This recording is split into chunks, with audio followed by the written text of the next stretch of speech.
Hi friends, வணக்கம். நம்ம post office பற்றின சேவிங்ஸை பற்றி தினம் ஒரு வீடியோ போட்டுட்ருக்கோம். இன்றைக்கி எனக்கு கோல்டு சேவிங்ஸை பற்றி உங்ககிட்ட ஷேர் பண்ணலான்னு தோணுச்சு. அதனால் இந்த வீடியோ கோல்டு சேவிங்ஸ்க்கான ஒரு சின்ன வீடியோ.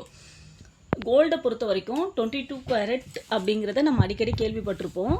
ஆனால் கோல்டில் நிறைய விஷயங்கள் நாம் தெரிஞ்சுக்க வேண்டியது இருக்குது. 24 carat, 22 carat, 20 carat, 18 carat 4 type of இருக்குது இந்த தங்கத்தோட மதிப்பீடுகள். 24 கேரட் பியூர் கோல்டு. இது நகையாக நம்ம பார்க்க முடியாது. கோல்டு பிஸ்கெட், அதாவது கோல்டு காயின், கோல்டு பிஸ்கெட்ஸ் மட்டும்தான் 24 கேரட்டில் பியூர் கோல்டாக கிடைக்கும். இதில் நம்ம நகையாக செய்ய முடியாது. 22 கேரட்டில் பொறுத்த வரைக்கும் நம்ம வாங்குகிற 916 தங்க நகைன்னு சொல்கிறோம் இல்லைங்களா, அது 22 கேரட். அதில் இந்த மாதிரி ஒரு முக்கோண குறியீடு வச்சு பிஎஸ்ஐ ஹால்மார்க் முத்திரை இருக்கும். இது பியூர் கோல்டில் ஃபஸ்ட்டு. அதை நம்ம நகையாக தான் போட்டு காசப்படுவோம் இல்லையா தங்கத்தை. அப்போ இதுதான் நம்ம பார்க்குற ஃபஸ்ட்டு குவாலிட்டி நம்மளை பொறுத்த வரைக்கும். இதில் 916ங்கிறது 91.6ங்கிற அளவுக்கு அதில் கோல்டு இருக்கும். மீதி இருக்கிற அளவில் தான் செம்பு அதெல்லாம் கலந்து அந்த நகையாக நம்மளால் தயாரிக்க முடியும். 20 கேரட் தங்கம்ங்கிறது 833 குவாலிட்டி. அதை 83.3 கிராம் அளவுக்கு தான் இதில் கோல்டு இருக்கும். மீதி மற்ற மெட்டல் கலந்து செய்வாங்க. 18 கேரட் ரோஸ் கோல்டுன்னு சொல்கிறதுல 750 கிராம் தான், நமக்கு 750 தான் மதிப்பீடு. 75% மட்டுமே அதில் கோல்டு இருக்கும். 25% மற்ற மெட்டல் இருக்கும். நம்மளோட இந்த அளவுகளை பொறுத்து நமக்கு விலைகள் கூடுறது குறையிறது நமக்கு. இது எல்லாமே தங்கத்தை பற்றி நாம் தெரிஞ்சிக்க வேண்டிய பேசிக்ஸ் விஷயம்ஸ். பிஎஸ்ஐ ஹால்மார்க்குங்கிறது தங்கத்தை மதிப்பு செய்கிற நம்ம இந்திய நாட்டில் தங்கத்தை மதிப்பிடுறதுக்கான குறியீடு. கோல்டுங்கிறத பொறுத்த வரைக்கும் நம்ம நகையாக சேர்க்கறதுங்கிறது கட்டாயமாக நம்ம ஒரு திருமணம் வச்சுருக்கோம், இல்லை கண்டிப்பாக அந்த இடத்துல நகையாக தான் வேணும்னா மட்டும்தான் ஜுவல்லரியாக வாங்கணும். மற்றபடி சேவிங்ஸ் பர்பஸ்னால் நம்ம கோல்டு காயினாக சேர்த்து வச்சுக்கிறது தான் நல்லது. இப்போ முன்னெல்லாம் பேங்க்கில், போஸ்ட் ஆஃபீஸ்லலாம் கோல்டு பாண்டு எஸ்ஜிபின்னு ஒன்று இருந்தது. இப்போ ரீசெண்டாக நிறுத்தி வச்சுருக்காங்க. திரும்ப விட்டாங்கன்னா நாங்கள் உங்களுக்கு கண்டிப்பாக இந்த வீடியோஸில் அப்டேட் பண்ணுறோம். அது ரொம்ப பெஸ்ட்டாக இருந்தது அந்த சேவிங்ஸ். நிறைய பேர் விஷயம் தெரிஞ்சவங்க அதில் நிறைய முதலீடு பண்ணி வச்சுருக்காங்க. இப்போ ஸ்டாப் பண்ணி இருக்கிறதால, ஆனால் என்னோடய வீடியோஸில் இருக்குது. அதை பற்றி தெரிஞ்சுக்கணுன்னா நீங்கள் தெரிஞ்சுக்கோங்க.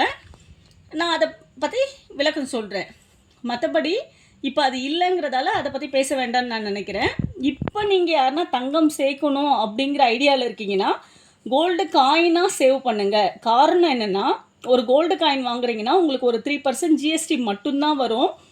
நம்ம அதை வாங்கி ஒரு கிராம், அரை கிராம் நம்மளால் நம்மளோட வருமானத்துக்கு ஏற்ற மாதிரி, நம்மளோட சேமிப்புக்கு ஏற்ற மாதிரி நம்ம வாங்கிக்கலாம். மேக்கிங் சார்ஜ் இல்லை, ஜிஎஸ்டி இல்லை, வேஸ்டேஜ் இல்லை, லாக்கர் சார்ஜ் இல்லாமல் போயிடும். காயினாக நம்ம ஒன்று வாங்கி சேர்த்து நமக்கு எப்போ தேவையோ அதை நகையாக மாற்றிக்கிறதோ இல்லை அவசரத்துக்கு அடகு வச்சுக்கிறதோ எது வேணாலும் பண்ணிக்க முடியும். என்னெல்லாம் லாபம்னா, இதில் உங்களுக்கு சேஃப்டி இல்லை. அதை நம்ம கோல்டு பாண்டாக வச்சுருக்கும் போது ரொம்ப சேஃப்டின்னு ஃபீல் பண்ணோம். தங்கமாக வச்சுருக்கும் போது நமக்கு சேஃப்டி இல்லைங்கிறது ஒன்று. எடுக்கிற நகை அவுட் ஆஃப் ஃபேஷனாக போயிடுச்சு. நான் எங்கள் அம்மா காலத்தோட நகை இது ஓல்டு ஃபேஷனாக இருக்குது, எனக்கு நியூ ட்ரெண்டிங் நகை தான் வேணும் அப்படிங்கிற மாதிரி ஒரு பிரச்சனை வரும். நீங்கள் இதில் டிஸ்அட்வான்டேஜஸ் என்னென்னா, உங்களுக்கு நகை நம்ம எடுப்போம், அந்த நகையை மாற்ற கொண்டு போய் மறுநாளே கொடுத்தாலும் அது பழைய தங்கமாக தான் அவன் மதிப்பீடு போடுவான். அவன் கடையிலேயே நம்ம எடுத்திருந்தாலும் அன்னைக்கு நமக்கு கொடுக்கும் போது ஒரு விலை இருக்கும், நம்மக்கிட்ட இருந்து அவன் நகையை வாங்கும் போது வேறு விலையில தான் எடுப்பாங்க. அதனால் நீங்கள் தங்கம் யார் சேர்க்கணும் அப்படின்னு முடிவு பண்ணாலுமே கோல்டு காயினாக சேவ் பண்ணுங்கள். இதில் கோல்டை சேர்க்கணும்னு முடிவு பண்ண பிறகு மந்த்லி சீட்டெல்லாம் இப்போ நல்ல பெரிய கடைகள்லையும் சரி, லோக்கல் ஷாப்லேயும் சரி, கோல்டு சீட்டுன்னெலாம் நிறைய ஸ்கீம்ஸு போயிட்டுருக்கு. அந்த சீட்டுங்களில் மந்த்லி நம்ம ஒரு அமௌண்ட்டு கட்டணுன்னா நமக்கு அமௌண்ட்டாக வரவு வச்சு அதுக்கு அவங்க ஒரு போனஸ் போட்டு கொடுக்குற மாதிரியும் இருக்குது. அப்படி இல்லைங்கிற பட்சத்தில் அன்னைக்கு நம்ம சீட்டு கட்டுற அன்னைக்கு தங்கத்தோட வேல்யூ என்னவோ அதை தங்கமாகவே வரவு வைக்கிற மாதிரியும் ஸ்கீம்ஸ் இருக்குது. ஒரு சில கடையில் இது நீங்கள் கட்டிகிட்டே வாங்க, நீங்கள் எடுக்க வரப்போ உங்களுக்கு ரெண்டில் எது லாபமோ அதை சூஸ் பண்ணிக்கலான்னு சொல்லியிருக்காங்க. அதனால் உங்களுக்கு கோல்டை சேவ் பண்ணணும்னு முடிவு பண்ணிங்கன்னா சேஃப்டியான கடையான்னு முடிவு பண்ணுங்கள். கண்டிப்பாக தங்கம் வேண்டான்னு சொல்கிற குடும்பங்களே இருக்காது. சேர்க்கணும்னு முடிவு பண்ணிட்டீங்கன்னா இந்த மாதிரி ஒரு நல்ல கோல்டு சீட்டில் உங்களோட வருமானத்துக்கு ஏற்ற தொகையை கண்டிப்பாக சேர்ந்துருங்க. நீங்கள் போஸ்ட் ஆஃபீஸில் இன்வெஸ்ட்மெண்ட் பண்ணுங்கன்னு நான் எந்த அளவுக்கு சொல்கிறேனோ இதுவும் கண்டிப்பாக ஒன்று இருக்கிறது வந்து பெஸ்ட்டாக இருக்கும். அதாவது ஏன் சொல்கிறேன்னா, நீங்கள் போஸ்ட் ஆஃபீஸில் ஒரு சேவிங்ஸ் போடுறீங்கன்னா எஸ்பியில் போட்டிருந்தா மட்டும் மறுநாள் காலையில் தேவைன்னா வந்து விட்ரா பண்ண முடியும்.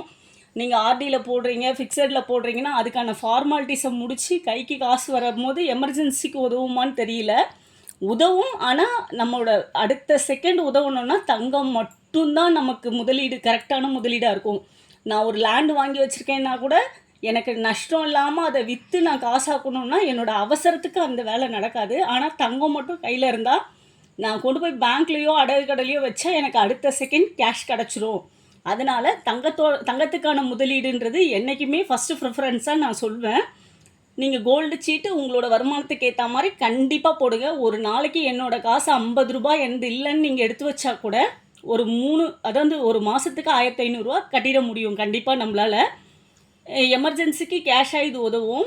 வேல்யூ வந்து தங்கத்துக்கு இனிமேல் குறையவே போகிறதில்ல. நீங்கள் ஒரு தங்கத்தை இன்றைக்கி ஒரு ரேட்டு கொடுத்து வாங்குறீங்கன்னா கண்டிப்பாக நம்ம விற்கும் போது நல்ல விலையோடு தான் விற்க போகிறோமே தவிர அதை விட குறைய போகிறதே கிடையாது.